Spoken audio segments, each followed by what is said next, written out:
Welcome to another episode of The Political Current. I'm your guest host, Hassan Shami, and today I'm joined by Greg Stoker, an anti war activist who served 4 combat tours in Afghanistan from 2009 to 2013. Greg was part of the 75th Ranger Regiment, which is within the United States Special Forces operation community, and now occupies a military and foreign policy analysis niche within the wider pro Palestine conversation.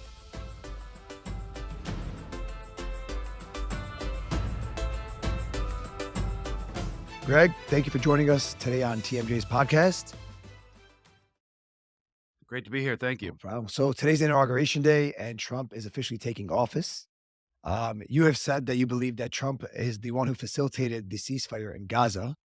And we both know Trump isn't anti-war, and according to you, he works for the war machine, and he's fully pro-Israel. So why do you believe that it's Trump behind the ceasefire? Oh, well, okay. First of all, I just watched the inauguration. But if you look to the right of Trump, sitting behind the Clintons and President Biden was Miriam Adelson, the Zionist warlord, settler extraordinaire, billionaire, and wife and heir of Sheldon Adelson, Mossad asset back in the day.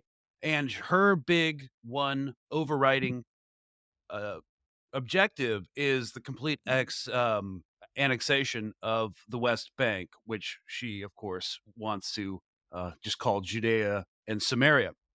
So she donated $100 million to Trump's campaign. 100 million. She was sitting right behind him at the inauguration, and it's very clear that he is all about deals. He's very quid pro quo.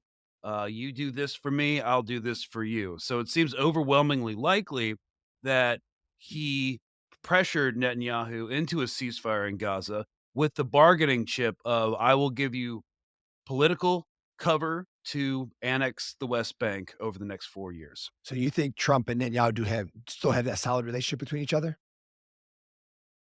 I mean, I think they have I think Trump, it's definitely clear that he won't be pushed around in the same way Biden will with his unconditional support of Israel. I think it'll be more conditional with Trump because he is, in some cases, like a corporate raider esque person, and he believes in financial and political pressure to achieve what he can't through violence. Obviously, he's not an anti war candidate, as you said. He dropped more ordnance on Afghanistan than Obama did, etc. However, he has a different style of doing things. And this is exactly, he talked about doing it during his first presidency, moved the embassy to Jerusalem.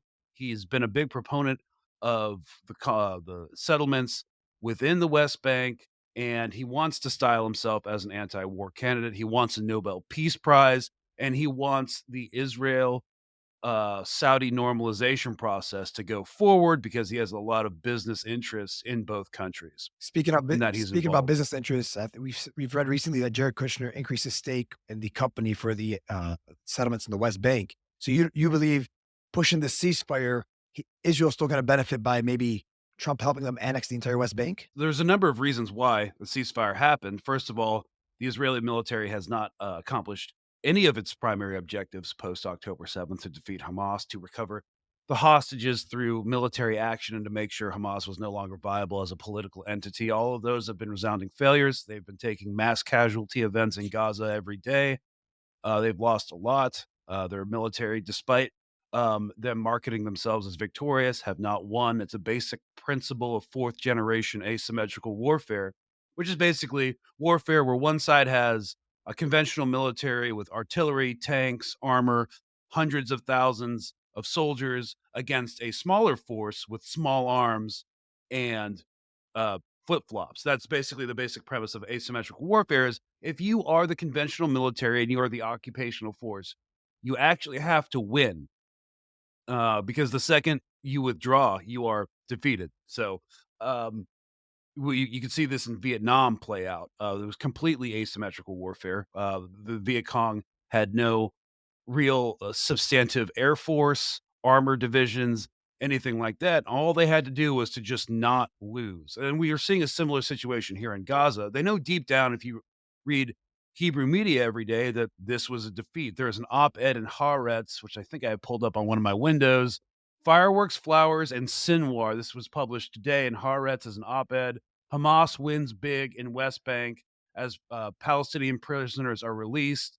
And they also are saying the same thing about Hamas win big in Gaza. We saw Anthony Blinken himself state categorically that Hamas has reconstituted itself to a similar state of effectiveness and certain corpus of men and weapons and equipment as they had pre October 7th. So has been a defeat.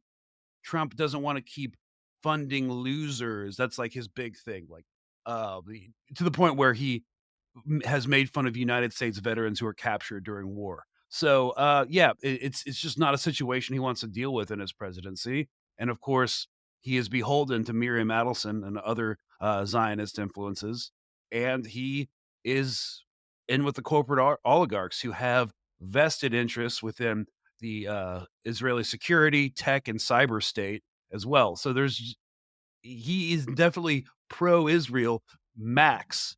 Uh, I don't know, but he's fundamentally not a Zionist in the religious sense as Biden is, it seems, even though he's Catholic and that's strange. It's kind of inescapable what the deal was that was made for the ceasefire. He wanted desperately something to drag out that Biden couldn't accomplish before he was even president. So there's a lot unfolding in West Asia, though. Like right now, you have the HTS takeover in Syria. So with Trump coming in and the new administration coming in, how do you see this unfolding in the Middle East and West Asia? With Jelani and the HTS takeover in Syria, how is this going to affect his support for Israel? Do you think it's going to help the greater Israel cause, or do you think there's going to be more conditions on Trump to make sure there's more stability in the region? More conditions by Trump to make sure there's more stability in the region, or what do you see? Well, there's no doubt that the Western security establishment and the political establishment is very happy with the situation in Syria right now. Assad was supported by Russia and other interests. I wouldn't really call him like the linchpin of the axis of resistance. He's done a lot of problematic stuff with that, and I don't really want to get into him personally as a figure or character or a leader. But there's just one thing that I saw in the military and that we've all seen play out over the past 20 years, the global war on terror. It's that if you're a former Al Qaeda, Islamic State, Haqqani, and you want to go legit, you turn asset. And of course, can't prove it, but Jelani has had a complete makeover, identical to Zelensky. He looks like Zelensky 2.0 right now. Anyways, they're totally fine. The U.S. establishment is totally fine with Syria being balkanized. They'll continue to support the Kurds in the Northeast and other actors as well. I'm not sure exactly. I don't think anyone is at this time how, in terms of it being provable, how in bed HTS is with the U.S. intelligence state, but basically, the situation is stable from their perspective. Russia's no longer involved in any meaningful way. The HTS government is actively stopping arms shipments from Iran to Hezbollah in southern Lebanon. And also, that's not the only factor going on right now. With the HTS government, the United States has had one of the new incoming president, Aoun, in Lebanon, former military leader, is now going to see an increasing security relationship with the United States. The United States is going to send the Lebanese army more military advisors, probably more funding in an attempt to isolate, surround, and choke off Hezbollah as well. So we have to also talk about how the United States operates in terms of dividing and isolating people as well. So yes, Syria is good. Hezbollah is cut off to some extent, and now you're going to have an increasing military relationship between the U.S. and the new Lebanese presidential administration to beef up the army and potentially in the future challenge Hezbollah. So you keep saying that Syria is good. Trump is on record stating multiple times that Obama created ISIS, Obama supported ISIS. We know Jelani fought for ISIS and then was like the leader of an offshoot of Al Qaeda, which is Al Nusra. Do you believe that the Trump administration will remove HTS off the terrorist list? And do you think like Jelani will build Trump will build diplomatic relationships with Jelani? I think the media complex has done a great job of rehabilitating Gelati's image for sure.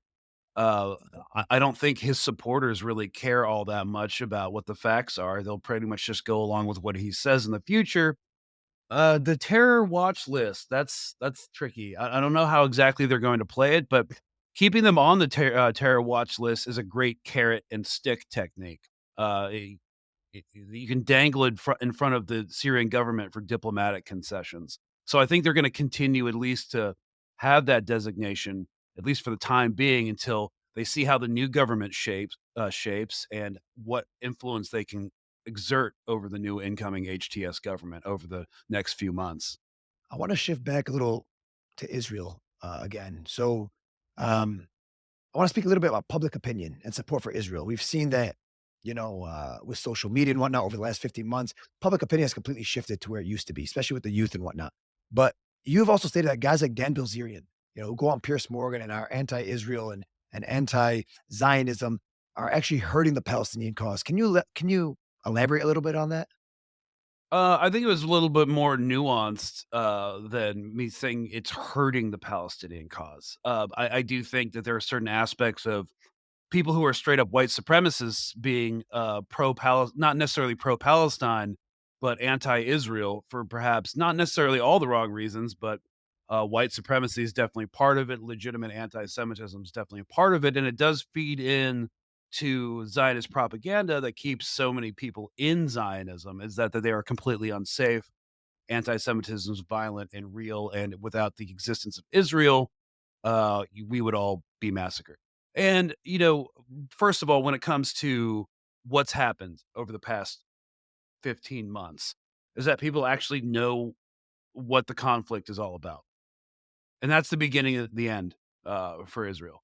They're going to put another $150 million in information operations to shift public opinion. What's that? Like the cat's already out of the bag. So not only do you have Americans on the left, right, and center questioning our unconditional support of Israel, and it could be for their commitment to a genocide. It could be for their infiltration and influence of United States politics. I know a lot of people on the right do not like that. There's a lot of people on the right too who are Christian evangelical Zionists. So you're going to see some infighting over Israel. And there are plenty of people on the right who don't like Trump. But the main binding thing is people's lives over the next 4 years are going to get harder here in America. And Israel can really, we've seen, can really only exist and sustain itself with unconditional political support from the United States. And that won't end anytime soon, but as people's lives get harder and harder, the support for Israel is again going to continue to degrade and degrade and degrade going forward, and the project is eventually going to end. Are you This saying are is you saying people's lives are gonna bi- get harder and harder due to the financial support we're gonna continue to send to Israel? People are sick of it. Like not just people who are conscientious of it. Like another eight the a huge faction of people on what we would call the political right are done with the idea that a foreign nation is influencing our politics and we keep sending money to these foreign wars and they're getting challenged by the cognitive dissonance about sending money to Ukraine, which is bad, but sending money to Israel is good. Basically, it's what the head of the ADL said. We have not a political problem, it's a generational problem. Gen Z is no longer down with it. People on the right and the left. And if we look at like other movements like from South Africa and apartheid, like people when people realize what it was, that's when that's when the state started to become isolated. It started to become a pariah state. The Israeli economy is actually in a really bad shape. They've lost hundreds of thousands of people from the workforce from this war. The people have left. Hundreds of thousands of settlers have left permanently. Intel canceled a massive multi-billion-dollar chip plant last year because Israel itself is fundamentally no longer secure. Another condition about why the ceasefire deal was kind of necessary because investment is just fleeing. the country. And all of this goes into the creation of pariah statehood, and this comes back to their warfighting capabilities. The Israeli military was structured around fighting short, violent wars, maxing 2 months. And this has basically shown the world and everybody watching that they are fundamentally unable to fight a sustained combat operation without unconditional support. And that unconditional support is drying up. The amount of people that have been educated about this issue over the past 15 months has been extraordinary, and it's been one of the reasons why, the Biden administration with bipartisan support with both the Democrats and Republicans, wanted to ban TikTok. It's an expansive and complicated issue, but, they'll never be able to regain the propaganda initiative after this. This takes me to my next question. You're talking about, the unconditional support is drying up. People are suffering in America. The far right, some of the people on the right are sick of it. We also know in Israel, uh, internally, they're having a lot of problems economically, politically, even socially. Do you believe Israel will make the move to try to attack Iran next? And if they do you think America will risk helping them out? Well, first of all, Trump wants to reinstitute the maximum pressure campaign against Iran. So sanctions, harsh nuclear conditions. That's more about how he does business than, or at least how he wants to portray himself doing business, as opposed to open war. With When it comes to Israel attacking Iran, they don't have the capability to invade Iran. They wouldn't win militarily.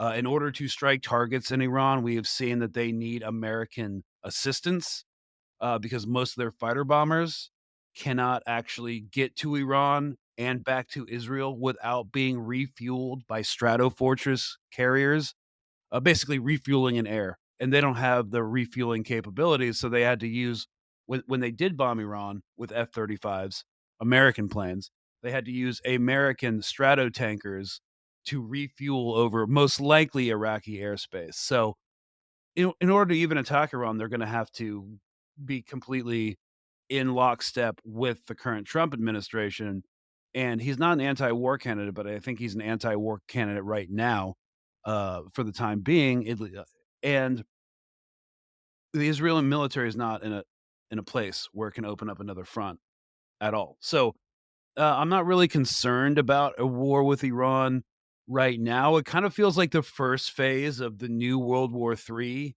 has ended and a new phase is about to begin, but I think that will look more, uh, it'll have more to do with China in the next phase of this. So, I think the Trump administration definitely wants to do a geostrategic shift to confront China, and that will take his administration's focus off of what's happening in Israel. Now, what we might see happen is Ben Gvir uh, left left the Knesset. He resigned from government. He wants Smotrich to resign from government.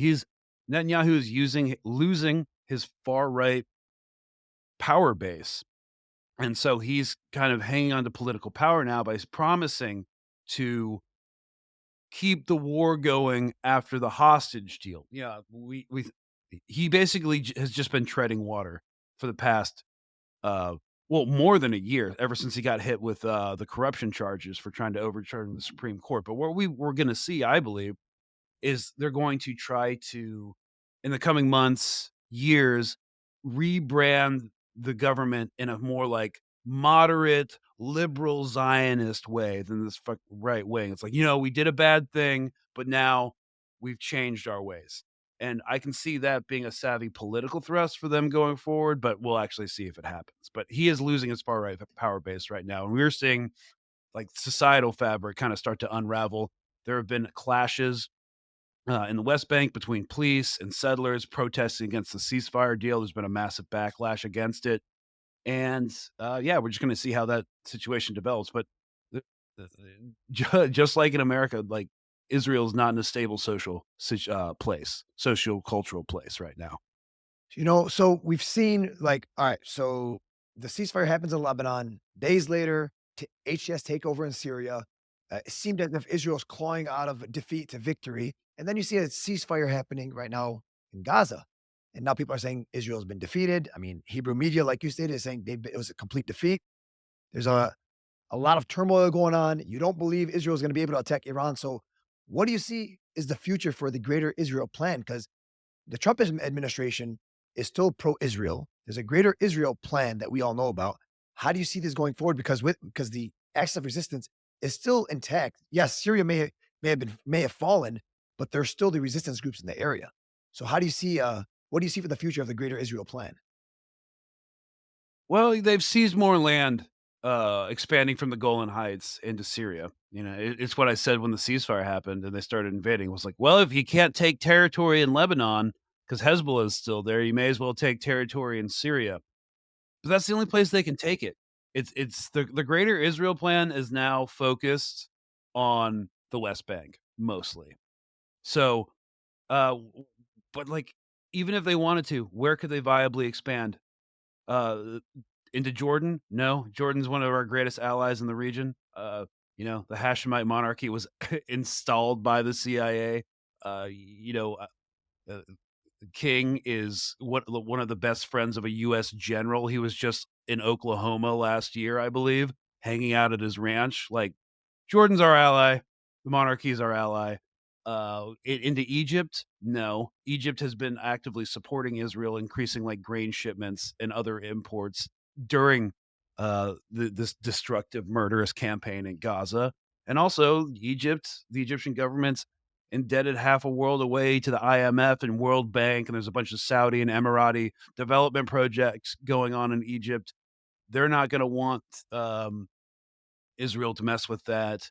We're perfectly happy with our relationship with, and when I say we, okay, I mean from this perspective of the US government, not Not you. obviously I don't agree with it. Yeah, yeah, not me personally. Um, I need to change that because it makes me sound like like I'm agreeing with imperialism, but, Lebanon, no, the US now supports is really happy with the new Lebanon administration that's in power, Do you really believe and they're really again, happy, or do you think it's because there's guy Samir Jaja was their guy from day one. They thought the Shias were done for in Lebanon, and Jaja actually lost. So let's touch up a little bit on that. Do you think the Americans are really happy with Un, or do you think he's playing right in the middle? I mean, he's a more moderate candidate, but they're happy with him. Um, Jaja is kind of him not being that he was more of Israel's candidate. I just did an episode on this last week that if Israel hadn't been defeated in Lebanon, even though it was a ceasefire deal, they did a bunch of damage. Like they would have had a better chance of installing Jaja.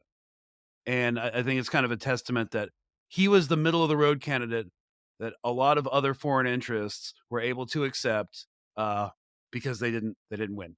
Yes, Aoun could be playing both sides, but again, he's not going to turn away US military aid or military support, and the United States is making a huge investment, uh, in the political future of Lebanon. Have you seen that monstrous new embassy they're building in It, Beirut? It's it's insane, and that is what we call a monumental political statement about their designs for Lebanon and their involvement in the internal politics of Lebanon, and I don't think the US State Department is particularly bummed about the new president. So, anyways, circling back to your original question, um, where is Israel going to expand right now, given the current circumstances? The only place is West Bank. Gaza's probably non-viable after what they did, and the UN goes in there, and journalists start going in there, and what we've seen on social media and what we've heard in the reporting has just been a tip of the iceberg. So I don't think politically it's going to be that viable. I could be wrong, but I don't think it's gonna be that viable for them to send more troops and more settlements in, especially when all these horrible things start coming out. Because we have to remember we didn't see the extrajudicial killings. We didn't see the massacres that happened because people wouldn't take out their phones because they're if an Israeli soldier sees you with a phone recording them, you're going to get shot. So there's going to have to be like personal testimonies. Maybe there's footage that we haven't seen or haven't had or that hasn't been recovered. But yes, Gaza, I don't think is going to be politically viable for settlement at this time. It's all going to be West Bank. in terms of the greater Israel project. Greg, you mentioned moments ago, Jaja was Israel's candidate, not particularly America, but you've heard Said Hassan Nasrallah mention many times that America controls Israel. Israel does not control America, and Israel is basically America's entity in the Middle East and their project in the Middle East. So, how can you differentiate between whose candidate is who if the resistance themselves say that America is in control? I mean, well, look, America is in control. Absolutely. 100%. However, it is kind of a skewed it is in a skewed relationship. First of all, it's been my experience that the US defense and intelligence apparatus isn't lockstep with the Mossad. A couple of my buddies went through the foreign area officer course, and basically that's if you are a military or intelligence officer working in another country, you're an attaché position. One of the first things you learn about is who does the most adversarial collection and who lies the most out of all the countries you will come into contact with. Who does the most adversarial collection on and blackmailing of U.S. officers overseas? And China's up there, Russia's up there, but number one is Israel. There is this idea that there is an immense intelligence cooperation, which there is, but there also isn't trust there. And also there are times of friction between the two establishments. And that's just how it is. There's plenty of people in the Defense Intelligence Agency who have a couple of colleagues worked at who have immense distrust of Israel and see them as adversaries. Like our political establishment is sometimes often at odds with the intelligence establishment as well. I would amend that like Jaja was Israel would have loved that. They want nothing more than like a civil war and for the Shias to be done in Lebanon. However, you have to ask, does the United States as an entity, as a State Department, want that same amount of chaos that a second civil war would potentially bring in Lebanon? I don't think so. France definitely doesn't want that. And, it's part of a single larger issue than, Israel's Zionist messianic complex from a State Department issue. So I would just like to say it's a little less cut and dry than the simple relationship characterization, but in my personal opinion, but it does seem like the tail has really been wagging the dog since then. So in terms of like, I'm a civilian now. We're all just civilians going off of open source intelligence collection and news and stuff like that. But I don't really see, and it's not been my experience that the United States and Israel, from a defense perspective, are always in lockstep.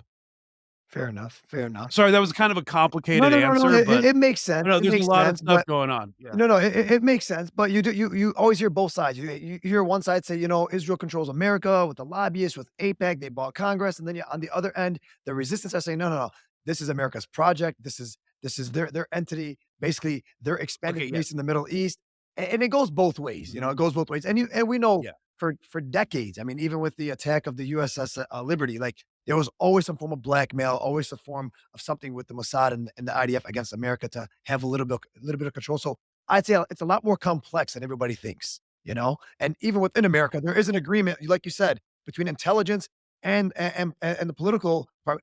There isn't that much. There are some friction once in a while, right? So it happens between other countries as well, even though they are allies.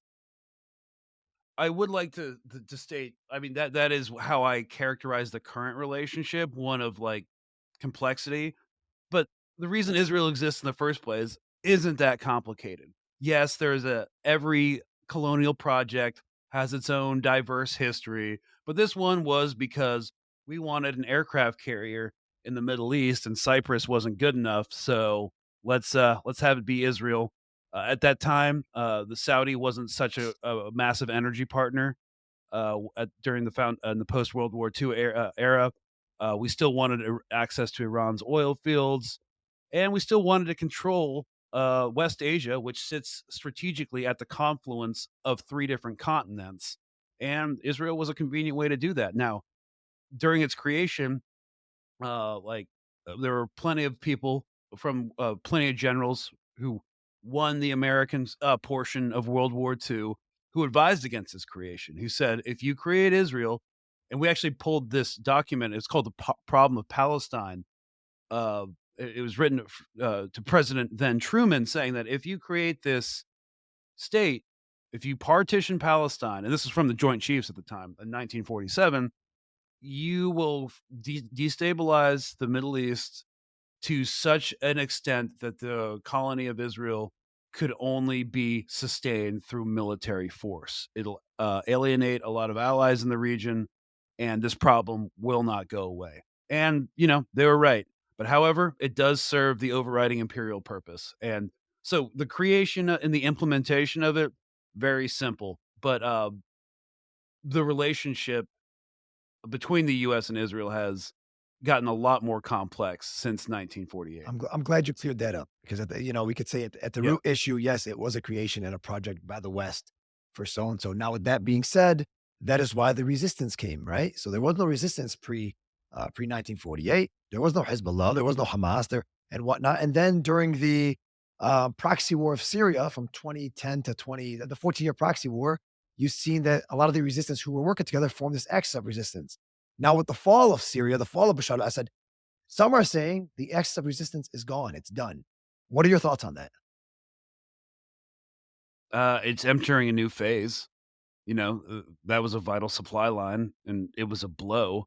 Um, but I don't see how anyone's defeated. Hezbollah's creating actively new ways to arm, recruit. They're definitely implementing new security measures.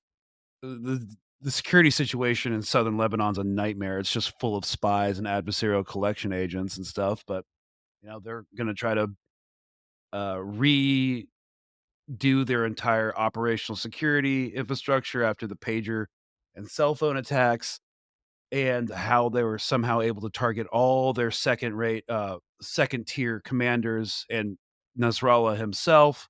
They definitely, I would say, have a mole problem at the time, right now, obviously. Uh, but yeah, they're still around. They're they're not going anywhere. Anthony Blinken himself has said that Hamas has reconstituted itself.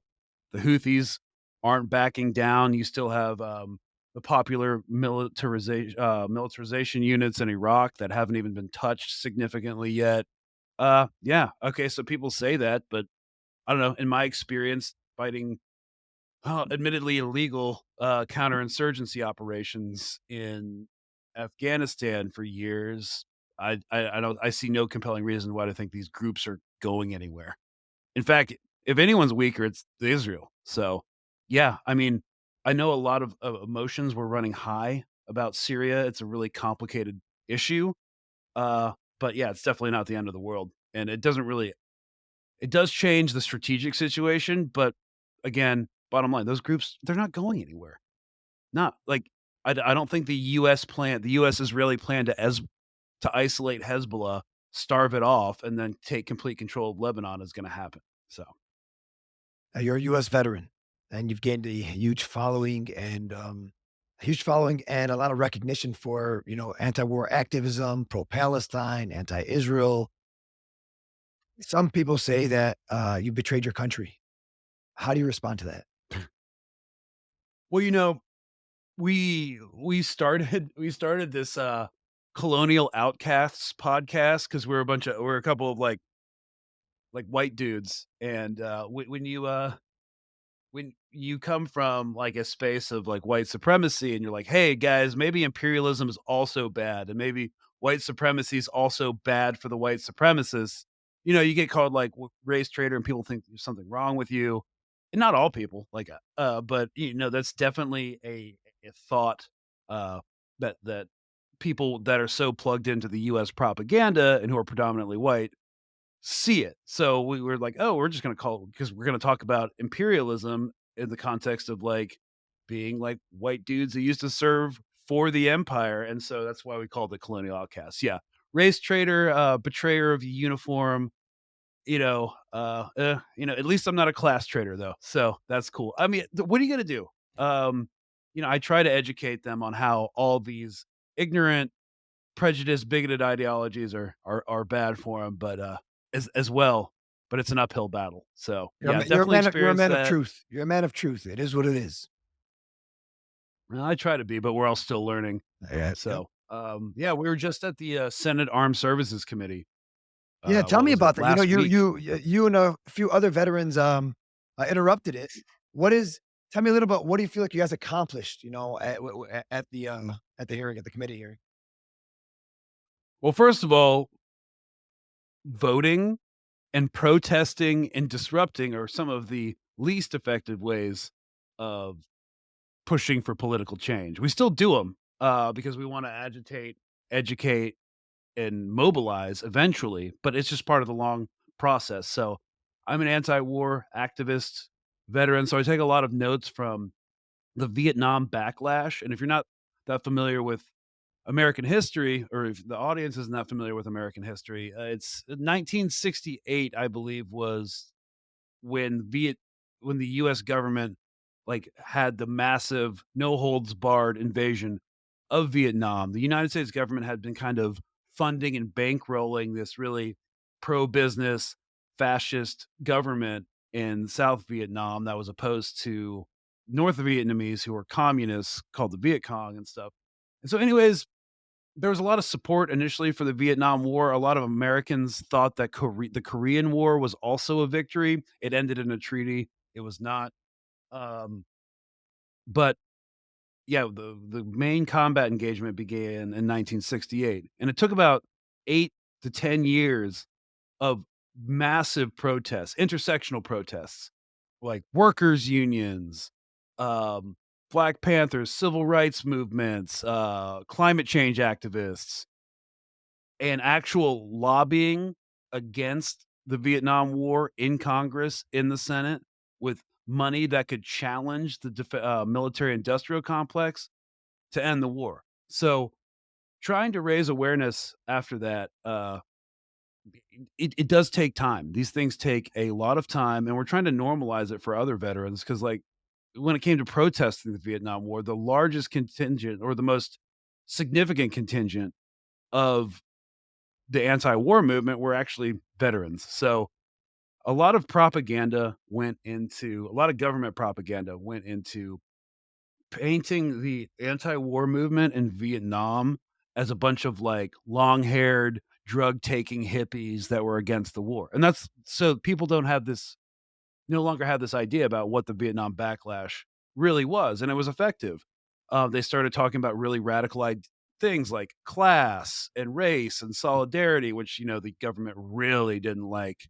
Uh, that's why they love culture wars, not class wars. So we showed up to the Senate Armed Services Committee, myself and some other veterans, disrupted it because I God forbid a man have hobbies, right? Also, Pete Hegseth was getting confirmed, and there was a bunch of contingents of, veterans for Hegseth there, so we wanted to just show that disrupt, agitate, hopefully get some of them on side. I was actually connected by I got into contact by 2 Navy SEALs who were there to support Hegseth, being like, "Hey, man, like, what were you guys doing?" I was like, "Okay, well, I'll tell you, it's grassroots activism that will hopefully, like, shift people's minds eventually over time, over years." So, we got arrested, but, we're only in jail for, like, 2 hours, so misdemeanor, disturbing the peace, so it's whatever. But, yeah, we got on Democracy Now! Afterwards, and, yeah, we had some interviews and got some traction, so that's all we really hoped for. Well, Greg, it's been a pleasure listening to you, the last 15 months. I've been seeing you all over social media. Now being able to interview you, I wanna thank you so much for joining us on TMJ Podcast, and, we'll talk to you soon. Alright, well, thank you very much. No problem. If you like this episode of The Political Current, please like and share this video, and make sure to subscribe to TMJ News for more content. Thank you for joining me today, and I'll see you next time.